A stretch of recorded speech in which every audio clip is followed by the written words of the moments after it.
tips on how to pass the OWA. Share ko lang tong experience ko nung nag-OWA ako. 3 days. 3 days din yun. 3 days. First day is, sasabihin niya yung mga culture. Itatackle niya yung mga culture nila sa Hong Kong. Then, mag-explain siya doon sa module. Para mas mabilis yung matutunan or mabilis kayong makapasa sa OWA. Lalo na kung yung matanda, yung mag-instruct sa inyo. Hindi mo maintindihan yung boses niya kasi yung pagsasalita niya pumapasok. Parang kinakain niya yung sinasabi niya. Kaya hindi mo talaga maintindihan. Nagtatagalog sila. Pero mga Chinese din sila. Nagtuturo sila ng Tagalog sa mga nag-OWA. Pero yung Tagalog nila, hindi mo maintindihan, kaya mag-self-learning ka na lang. Ikaw na lang ang magkusang mag-aral doon sa mga Cantonese na yun.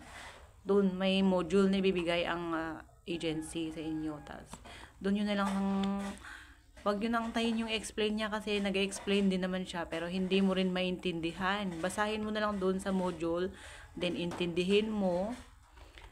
Tas ang unang gagawin mo para maipasa mo talaga yun, OWA na yun, ay aralin mo ang 1 to 100.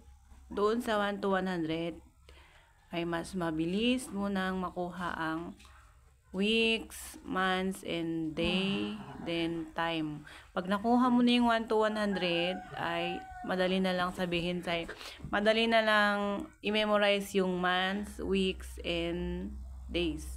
Basta nakuha mo yung 1 to 100, kasi ang mga possible question dun ay, for example, yung 90, pakitranslate. 90, translate into Cantonese, ganon. Tapos, i-translate mo siya ng Cantonese. Sa final day nyo, sa last day, magba-blindfold kayo. Tapos, ang mga tanong niya is, yung 12 o'clock in the afternoon, paki-translate into Cantonese.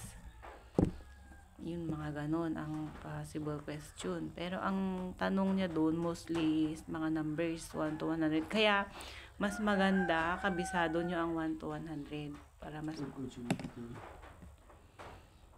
Pag alam nyo kasi ang 1 to 100, mas madali na lang sumagot sa mga weeks and months. Kasi ang months nila is parang sa 1 din. Hindi tulad sa atin na ang months natin ay January. Tapos, Monday natin is, sa weeks natin is Monday. Sa kanila is parang nag-umpisa sa 1 din. Ang January nila doon is Yat, ganun. Tapos, ang Monday naman nila ay Singkeyat. Doon pa lang sa 1, Yat. Now, 1, doon ka magbabase. Kaya kung magtatanong siya sa'yo, para mas alam mo, kung magtanong siya ng months, kumbaga, pakitranslate ang June into Cantonese. Bilangin mo na lang. 1, 2, 3, 4, 5. Yat, yit, samsay, yun. Mas madali. Yung June nila, yun. Ganon. Para makapasa din kayo sa OWA nyo. That's all.